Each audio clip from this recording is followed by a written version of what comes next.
بسم اللہ الرحمن الرحیم۔ کیا آپ جانتے ہیں کہ حضرت عباس علمدار کی قبر پر پانی کہاں سے آتا ہے؟ کیوں پانی ہر وقت ان کی قبر کے گرد چکر لگاتا رہتا ہے؟ کیا تاریخ میں ایسی پانی کی کوئی روایت موجود ہے؟ آخر کیوں اس پانی میں بدبو پیدا نہیں ہوتی؟ کیوں وہ پانی کم یا زیادہ نہیں ہوتا؟ برطانوی تحقیق دان جیمز ووڈ نے حضرت عباس کے روضے پر موجودہ پانی پر کیا تحقیق کی اور اس کے نتائج کیا تھے؟ ان سب سوالات کے جوابات کے لیے ہماری ویڈیو سے آخر تک جڑے رہیے۔ بات شروع کرتے ہیں عراق کے پانی سے، جہاں پر نمکین اور کھارے پانی کے علاوہ پانی ملنا تقریباً ناممکن ہے۔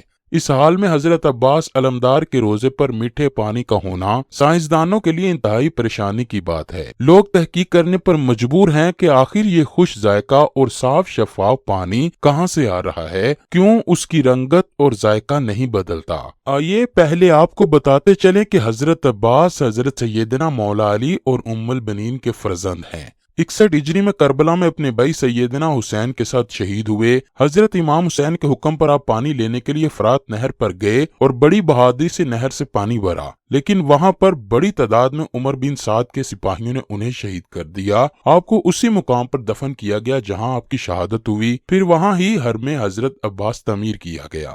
کہا جاتا ہے کہ وہی پانی جو آپ نہر فرات سے لینے گئے تھے لیکن خیموں تک نہ پہنچا سکے، اب بھی اسی نسبت سے پانی آپ کے روزے میں موجود رہتا ہے۔ کربلا کے میدان میں شدید پیاس کے باوجود بھی حضرت عباس نے پانی پر قبضہ کرنے کے بعد بھی اپنے آقا حضرت امام حسین اور ان کے اہل و عیال کی پیاس کو مد نظر رکھتے ہوئے پانی نہیں پیا تھا، لہٰذا پانی خود ہی حضرت عباس کے پاس چل کر آ گیا ہے۔ ویڈیو میں آگے بڑھنے سے پہلے آپ کو سرداب کے بارے میں جاننا بے حد ضروری ہے کہ حضرت عباس کے روضہ مبارک کا اہم حصہ سرداب ہے، جہاں ان کی حقیقی قبر مبارک ہے۔ وہ سرداب 7ویں صدی ہجری میں تعمیر کیا گیا۔ سرداب کی دیواریں انتہائی موٹی اور چوڑی ہیں، اس میں بہت سی گیلریاں اور تنگ راستے ہیں۔ اس کے تقریباً درمیان میں زمین میں ایک لوہے کا دروازہ ہے، وہ دروازہ اس راستے پر کھلتا ہے جو سرداب کی طرف جاتا ہے۔ یہ راستہ 8 سیڑھیوں پر مشتمل ہے اور 8 سیڑھیوں کے بعد سرداب کا فرش شروع ہوتا ہے۔ سرداب والی گیلری میں بعض جگہ قبریں ہیں اور گیلری کی دیوار جو کہ حضرت عباس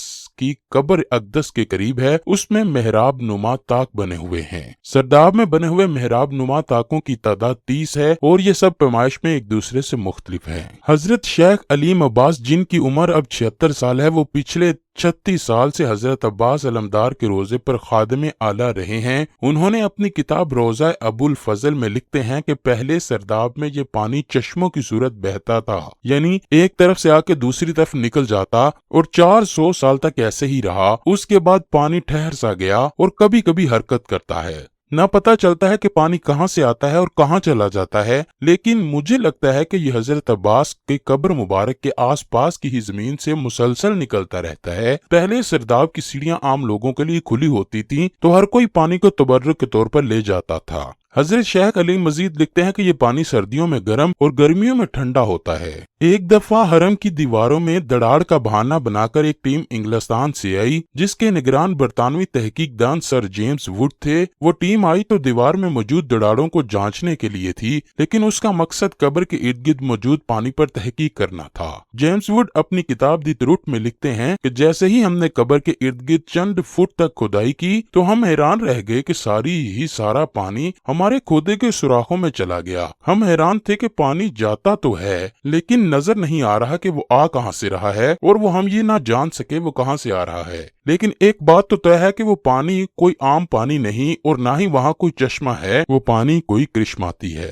ناظرین گرامی، اب پچھلے 50 سال سے پانی اپنی ایک سطح برقرار رکھے ہوئے ہے جو نہ کم ہوتی ہے اور نہ زیادہ۔ شیخ علیم عباس کہتے ہیں کہ دنیا کے کسی بھی کونے میں پانی 1 مہینے سے زیادہ اگر پڑا رہے تو بدبودار ہو جاتا ہے، لیکن اس سرداب کے بند ہونے کے باوجود پانی بدبودار نہیں ہوتا بلکہ خوشبودار ہے۔ اس پانی کی سب سے بڑی خصوصیت یہ ہے کہ پانی کی سطح قبر کی دیواروں سے اونچی ہونے کے باوجود بھی پانی قبر مبارک میں داخل نہیں ہوتا۔ اللہ اکبر! 400 سال سے پانی کھڑا ہے لیکن نہ بدبو ہے اور نہ ہی کسی قسم کا کوئی کھارا پن، نہ پانی گندا ہوتا ہے اور نہ ہی اس میں کسی قسم کی کوئی فنگس پیدا ہوتی ہے۔ یہ سب سننے کے بعد اب بھی کوئی ہے جو اہل بیت کی عظمت کو نہ مانے؟ بے شک اہل بیت کی پیروی بھی لازم ہے اور وہ برحق ہیں۔ اے اللہ پاک ہمیں اپنے پیارے حبیب صلی اللہ علیہ وآلہ وسلم کے صدقے سے ہم سب کو بھی حضرت سیدنا عباس کے روزے پر گھومتے پانی کی زیارت نصیب فرما دے۔ کمنٹ سیکشن میں آمین ضرور لکھیے گا۔